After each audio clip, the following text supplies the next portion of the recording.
안녕하십니까, 사운드 마스터입니다. 네, 오디오만큼 튜닝이 재미있는 취미가 있을까요? 네, 자동차도 튜닝을 하시긴 하지만 쉽지 않으시죠. 법적인 문제도 있고요.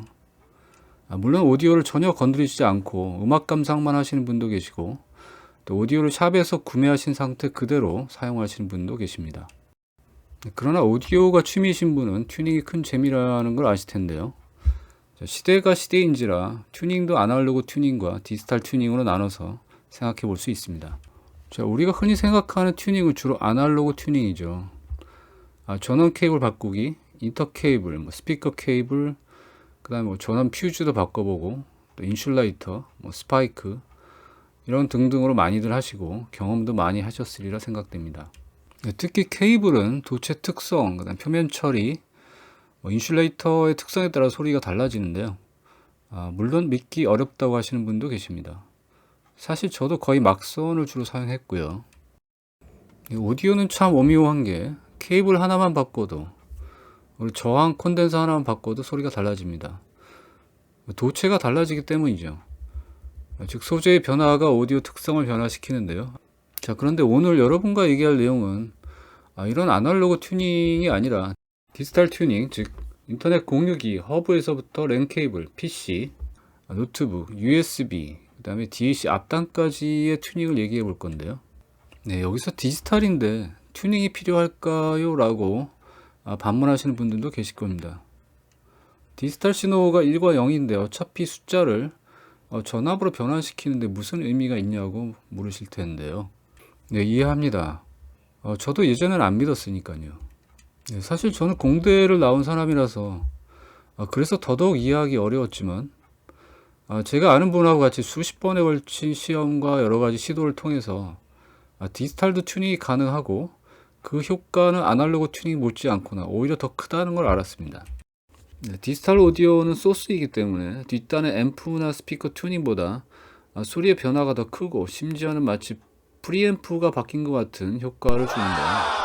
네, 그 시험들 중에는 이제 믿기 어려운 것도 있었고 이론적인 정립이 안 된 것도 있지만 여러분들과 함께 공유하고 같이 경험을 하는 시간을 가져보려고 합니다. 자, 그럼 오늘은 첫 번째 시간으로 여러분들이 하기 쉬운 것부터 시작하겠습니다. 첫 번째로 디지털이 재미있는 것은 어떤 PC를 쓰느냐에 따라 소리가 달라집니다. 일단은 크게 데스크탑과 노트북으로 나누었을 때 둘이 소리가 다릅니다. 그래서 한번 동일한 음원으로 비교를 해보시면 알 수 있는데요. 자, 제가 녹음한 음원으로 한번 비교를 해보시기 바랍니다. 먼저 노트북 먼저 들으실 거고요. 동일한 앰프, 동일한 스피커, 동일한 DAC, 동일한 USB 케이블로 녹음했습니다.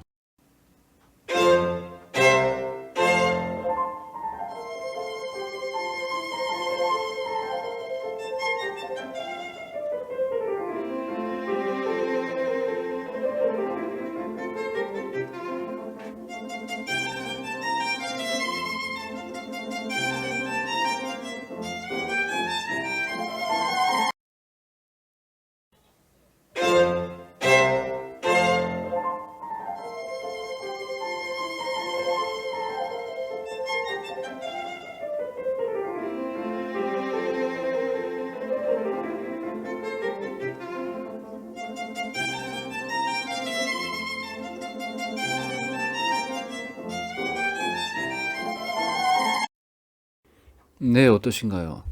차이가 느껴지시나요? 똑같다고요? 네, 그래서 준비했습니다.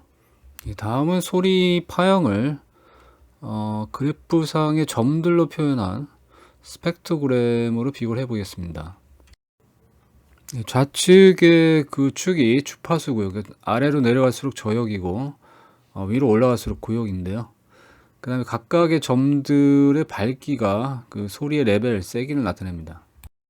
먼저 위의 창의 노트북 쪽의 스펙트그램을 보시면 그 밝은 점들이 아래 창에 비해서 조금 더 선명하고 뚜렷하게 보이는 것 같습니다. 네, 반면에 아래 창에 그 데스크탑에서 나온 스펙트그램을 보면 저역대, 하단의 저역대의 그 불필요한 노이즈들이 많이 보이고요. 그 다음에 그 밝은 점들이 약간씩 더 번져 보이는 걸 느낄 수 있습니다. 네, 결과적으로 제가 느끼기엔 노트북이 소리가 좀 차분하고 안정된 소리를 들려주는 반면에 데스크탑은 비교적 거칠고 탁하면서 약간 들떠있는 소리가 나오는데요. 여러분은 어떻게 느끼셨는지 모르겠습니다. 네, 실제 청음을 해보면 소리가 다르게 느껴집니다. 여러분들도 집에서 환경이 되시면 똑같은 음원을 똑같은 오디오에 연결한 다음에 똑같은 DAC에서 노트북과 데스크탑으로 번갈아 가면서 한번 시험을 해보시기 바랍니다. 자, 이렇게 소리가 차이가 나는 이유는 노트북은 배터리 전원을 쓰기 때문인데요. 배터리는 데스크탑처럼 SMPS에서 나오는 전원 노이즈가 거의 없어서 그런 것 같습니다. 네, 노트북도 종류별로 조금씩 다른데요. 오히려 예전 노트북이 제 경험상 소리가 더 좋았고 다른 분들은 가장 좋은 건 맥북이라고 하는데 저한테는 맥북이 없어서 경험을 해보지 못했고요. 제가 갖고 있는 노트북 중에는 HP가 가장 좋았습니다.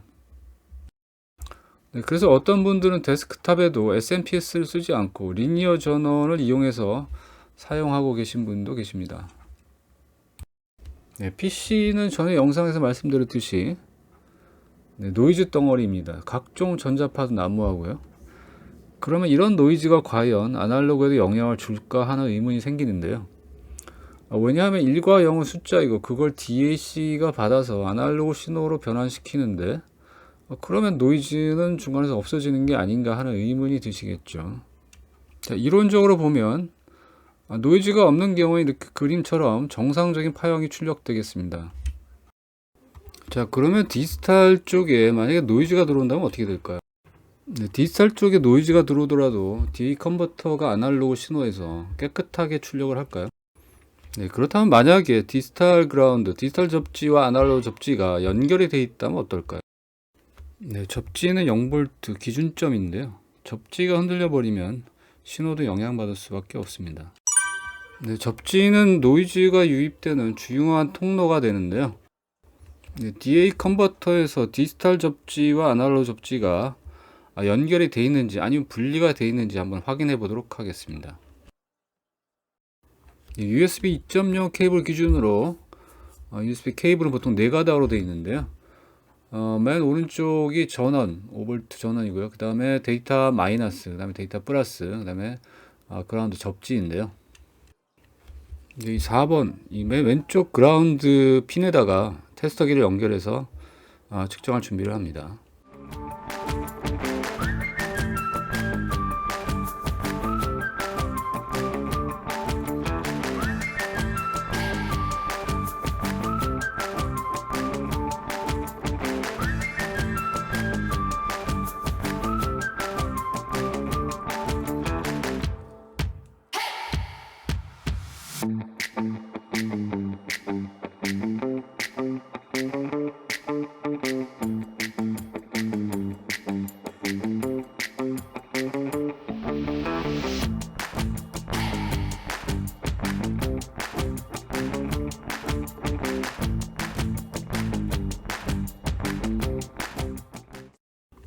네, 확인 결과 그 USB 접지와 그 아날로그 접지가 연결된 것으로 확인됩니다.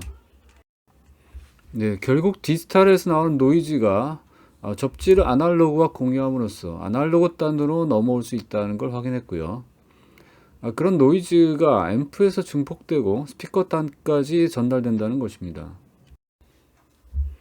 네, 그래서 디지털 오디오도 노이즈 억제, 진동 제어 등의 튜닝이 필요하다고 말씀드릴 수 있고요. 그래서 이 노이즈를 없애는 노력을 하지 않으면 우리는 원래 아날로그 음원을 듣는 게 아니라 디지털에 노이즈가 섞인 신호를 듣게 되는 거죠. 좀 전에 말씀드린 전원 노이즈도 마찬가지고요. 자, 이렇게 오늘 디지털 환경, PC에 따라 음질 비교를 해봤고요. 원인도 같이 알아봤는데요. 한 가지 특이한 점은 하이엔드 기기에서 이 차이는 더욱더 커지고요. 중저가 오디오에서는 그 차이가 그리 크지 않다는 겁니다. 튜닝의 결과에 따른 그 차이는 출력이 대출력일수록, 그 다음에 스피커가 크면 클수록, 그 다음에 하이엔드일수록 이런 그 노이즈에 따른 차이가 더 심하다는 겁니다. 사실 디지털 오디오는 튜닝할 게 너무 많습니다. 랜 케이블, 스위치 허브, 그 다음에 PC 안에 클럭, 그 다음 메모리, 디스크, 그 그 다음에 냉각팬, USB 케이블, 전원 등 진동과 노이즈를 유발하는 모든 것이 그 튜닝 대상이고요. 그걸 억제했을 때 결과는 의미가 있었습니다. 네, 예전 아날로그 시절에는 LP판에 먼지만 열심히 닦으면 됐는데 디지털 시대에는 할 게 더 많은 것 같습니다. 네, 알아야 될 것도 더 많고요. 자, 이상으로 영상 마치겠고요. 다음엔 더 좋은 영상으로 찾아뵙겠습니다.